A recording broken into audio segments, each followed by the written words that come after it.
ত্রিপুরা কৃষি স্নাতক সমিতিनि फिलचिसा बिसिनि अलनिमाल एवं पांदा कक्तिसल बबाग्राखर आग्रणी रवीन्द्र चट्टोपाध्याय बनो खाइजाखा आरो मानजिक हासिनि हुकबारते हुकबार हामग्राय तांगबेदनि मन्त्री रतनलाल नाथे बीजेपी पार्टीनि प्रदेश हासिनि कासको एबा हदानि सामं तांनाय राज्य भट्टाचार्य तांगबेदनि दाकिफां शरदिन्दु दास तै तांगबेदिकनि फणिभूषण जमातिया तै मानजाखा समितिनि तांगफां सुजित दास तै समितिनि कासको राजीव घोष खबि खबरनि आदंर आसलो खरक चार हुकबार क्लाइनो बरम याफारजाखा আর আপনারা জানেন যত আলো করে টোটাল বছরে আয় করে 4.5 লাখ টাকা সবুজ বিপ্লবের মূল কাণ্ডারি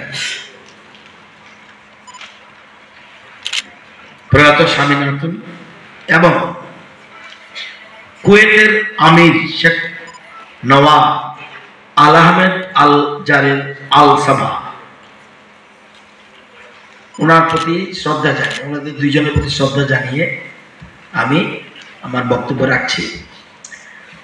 বক্তব্য বেশি কিছু লাগে না, এখানে প্রোগ্রেসিভ ফার্মাররা এসছে আপনারা দেখেছেন এবং আমরা জানি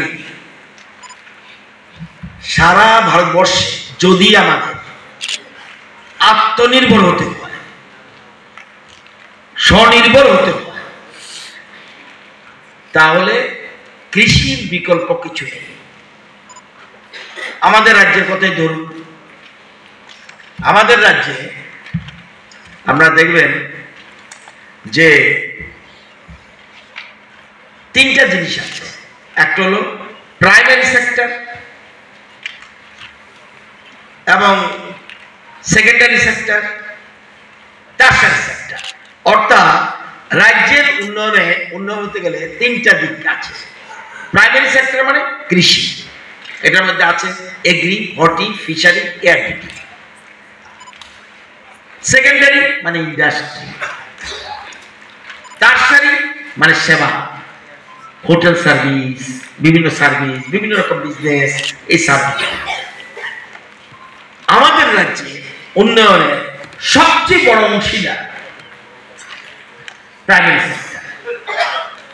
আমাদের সরকার আসার আগে 17-18-তে প্রাইমারি সেক্টরে ছিল অবদান ছিল 30%, 18-19-এ 31% আমরা ক্ষমতা এসেছি, 19-20 33%, 20-21 35%, 21-22 38%, আজকে 47%।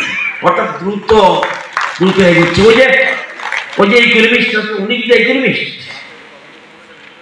মাস্টার ডিগ্রি, আরো কয়েকজন শিক্ষিত আছে, যে লিটন দাবার আরো কারা আছে মাস্টার ডিগ্রি হোল্ডার, তারা কিন্তু কৃষির সাথে যুক্ত হয়েছে।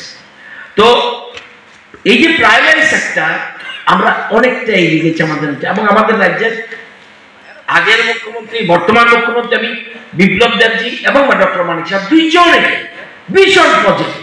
এবং আমাদের দলের সিস্টেমটা হলো যে কৃষিকে আত্মনির্ভর করা। আরে স্বামী বিবেকানন্দ বলছে যে পৃথিবীর সমস্ত সম্পদ যদি এনে দাও তাহলেও পর্যাপ্ত হবে না যদি না মানুষ আত্মনির্ভর। এই যে একটু আগে ছেলেকে বললাম